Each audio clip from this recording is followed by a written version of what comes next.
대단히 감사합니다. 본격 저가형 C급 방송 상계동 만수르TV. 오늘은 계저씨 CBS 9번째 시간 해쳐먹음과 말아먹음 되겠습니다.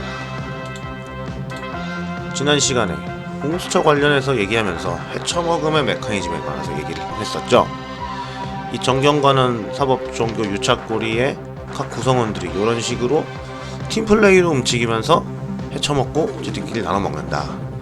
경제가 공격수, 정치 관료가 볼배 끝판은 미드필더, 종교 언론이 수비수, 사법이 골키퍼. 그리고 또 이런 것도 했습니다. 유착고리가 하나가 아니고 현미경으로 보면 이 세포들 보이는 것처럼 각 분야에 각 지역에 다양한 규모 무궁무진한 수법들로 다 있다. 열심히들 해먹고 있다. 그리고 얘네들을 크게 나누면 두 가지 계열이 있는데 자유한국당 계열이 대표 선수고 얘네가 신나게 헤쳐먹다가 나라를 한번 말아먹음으로써 민주당 계열 팀이 등장한 거고 얘네들끼리 서로 해먹기 위해 싸우는 과정에서 나온 게 공수처다라고까지 했습니다.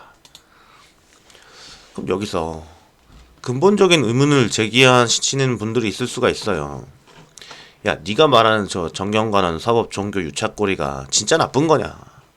유착고리가 곳곳에 다 퍼져 있다면서. 기왕지사 이렇게 된 거 쟤네들이 좀 헤쳐먹긴 하더라도 어쨌든 저렇게 해서 돌아가는 경제 때문에 국민들도 밥 먹고 사는 건데 그냥 수수료 떼주는 셈 치고 인정하고 살아도 되지 않아? 뭐 먹고 사니즘 뭐 떠드는데 저거 좀 있어도 먹고 살만하게 해주면 되는 거 아니냐, 뭐 이런 논리요. 이게 이른바 자유한국당 팀에서 수십 년간 써먹은 유능한 부패론이죠. 무능한 것보다는 부패한 게 낫다. 말아먹는 것보다는 조금 헤쳐먹는 게 낫다. 그냥 딱 들어봤을 땐 틀린 말은 아니에요. 문제는 이게 이제 개발 독재 시대의 논리라는 겁니다. 박정희 정권 처음 집권했을 때를 생각해봐요. 1960년대. 이땐 더 이상 나라를 말아먹을 것도 없었죠. 일제시대 때 수십 년간 털린 것도 모자라서 이제 전쟁까지 해가지고 다 작살난 상태였으니까. 미국의 형아들이 원조 안 해주면 다 굶어 죽을 판이었으니까. 전 논리가 어느 정도 먹혔어요. 굶어 죽는 것보다 낫다고 뭐 선동을 하는데 실제로 얼마 전까지 전쟁통이었고 굶어 죽는 사람들이 실제로 있었던 나라 국민들이 안 속는 게 더 이상할 수도 있어. 그리고 실제로 성장을 쭉 했잖아요. 한 30년은. 개발 독재 시대 초반부터 이제 이런 논리에 세뇌 비슷하게 된 사람들이 계속 살고 있으니까 저 논리를 주장하는 세력들이 계속 집권한 거죠. 근데 그것도 어떻게 됐어요? 시원하게 한번 말아먹었죠. IMF 때. 그걸 누가 말아먹었지? 저 논리로 수십 년간 해먹던 자한당 팀이 말아먹은 거예요. 에? 해쳐먹음은 말아먹음을 초래한다 이겁니다. 부패가 무능을 부르는 거죠. 유능한 부패 이런 게 있는 게 아니고. 대표적으로 이제 정치나 관료 이런 쪽이 이게 심하고 또 그만큼 또 위험해요. 이쪽은 잘못하면 나라를 통으로 말아먹으니까. 이른바 좋은 대학 나오고 고시 패스하고 그런 똑똑한 사람들이 관료 되고 정치인 되고 그러는 건데 왜 그럴까? 이 유착고리 안에서 수십 년 놀다 보면 그렇게 된다 이겁니다. 국제 정세 돌아가는 것 잘 보고 그러면서 이제 국가 경쟁력이 올라가도록 정책을 만들고 법을 만들고 그래야 되는데 그런 것보다는 저 유착고리 안에서 해먹는 거에만 신경을 쓰니까 또 그래야 자기 자리 보전하고 잘 먹고 잘 살 수 있으니까 똑바로 안 하는 거죠. 본래 해야 될 일을. 이게 IMF 때 어느 정도였냐면은 지금 외환위기가 와가지고 나라가 이제 작살이 났잖아요. 근데 이제 관료라는 사람들이 왜 그랬는지 원인조차 모르고 계속 삽질을 하는 거예요.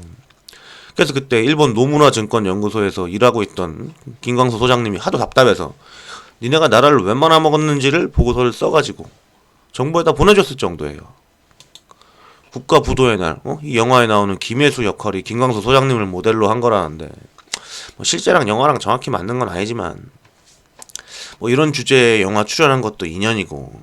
김혜수, 김광수 이름도 비슷한데 김혜수 씨도 정책 아카데미 한번 오시면 좋을 텐데 말이에요.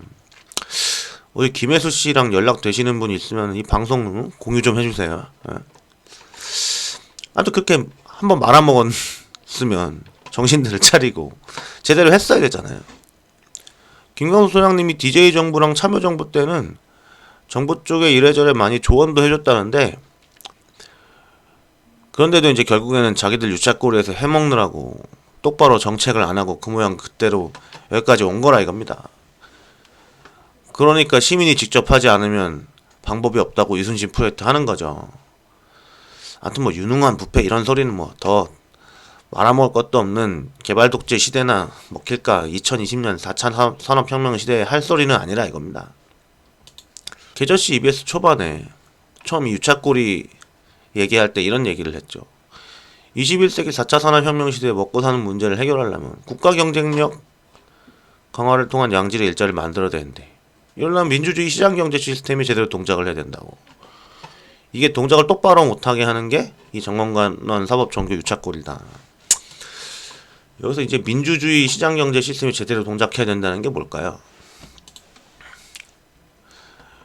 요 판을 시장이라고 보면은 정치 관료 이쪽이 이렇게 경기장이랑 경기 규칙을 세팅을 하고 그 위에서 기업들이 이렇게 경쟁하고 혁신하고 또 그 와중에 반칙하고 부정하게 하는 놈이 있는지를 언론 쪽에서 감시해주고 그런 놈들을 사법 쪽에서 때려잡아주고 이런 식으로 돌아가는 게 제대로 돌아가는 거죠. 물론 종교는 이 판에 낄 대상 자체가 아니고 하나님, 예수님, 부처님 다 사람들 구원하고 용서하기도 바쁘신 분들을 왜 이 판에다가 갖다 붙여요. 그냥 조용히 신앙생활들 하셔라. 하여튼 이런 식으로 돌아줘야 된다 이겁니다. 이렇게 돼야 기업계 정신에 기반한 혁신이 나오고 양질의 일자리가 생기고 그래야 먹고 살만한 세상이 된다. 4차 산업혁명 시대라는 게 이렇게 세팅을 잘 해서 혁신하고 뭐 하더라도 글로벌 경쟁판에 나가면 또 죽어라 경쟁을 해야 될 판인 거예요. 근데 지금 우리는 어때요? 이렇게 유착고리들끼리 서로 헤쳐먹겠다고 경쟁하고 있는 거죠. IMF 때 말아먹고도 정신을 못 차리고 아직까지도 저기 못 들어가 있는 사람들은 힘들게 사는 거고. 저 고리를 이제 해체해서 각자 이렇게 본연의 역할을 수행하게 해야 돼요. 정치인은 비즈니스를 하고 있고 비즈니스맨은 정치를 하고 이런 걸 좀 안 해야 된다 이겁니다. 근데 저 안에 들어가서 저렇게 사는 방법밖에 모르는 애들한테 그거 깨고 나와서 이렇게 살아라 라고 하면 이렇게 될 리가 없죠. 그래서 저 거리 안에 안 들어가 있는 사람들이 시민 주도 정치 물갈이 이순신 프로젝트를 해서 제대로 돌게 바꿔야 된다라고 이제 줄창 주장하고 있는 겁니다. 그럼 대체 어떻게 말아먹는 거냐? 뭐 말아먹는 메커니즘도 헤쳐먹는 메커니즘만큼이나 다양해서 한 번에 퉁칠 수는 없어요. 대충 보면 이렇습니다. 일단 이 유착고리가 사회경제 구조를 밑빠진 도구로 만든다고 보시면 돼요. 효율이 낮아지는 거죠. 사람으로 치면 성인병을 초래하는 잘못된 생활습관 같은 거라고도 볼 수 있고 이렇게 계속 살면 어떤 상황이 되느냐 이런 단어를 많이 접해보셨을 거예요.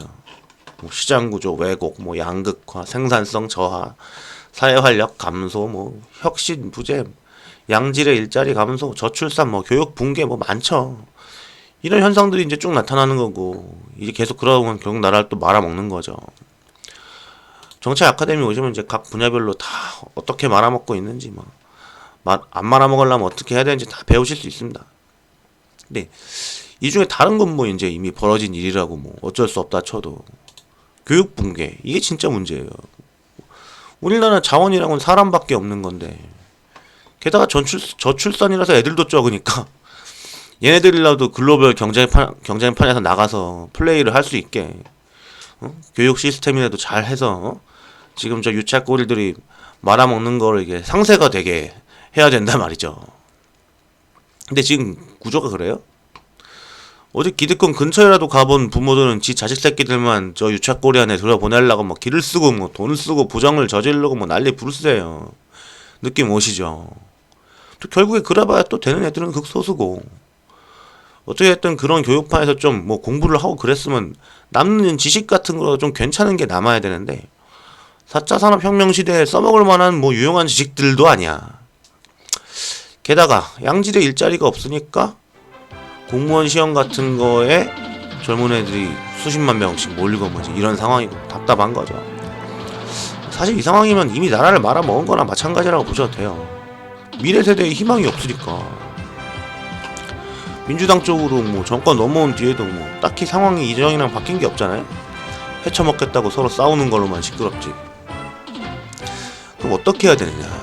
뭐 이쯤 되면 다음 장에 뭐가 나올지 예상이 되실 것 같은데 그냥 이거죠. 200석. 정치 아카데미. 구독, 좋아요, 공유, 투표. 이제 외우셔야 된다고 그랬죠.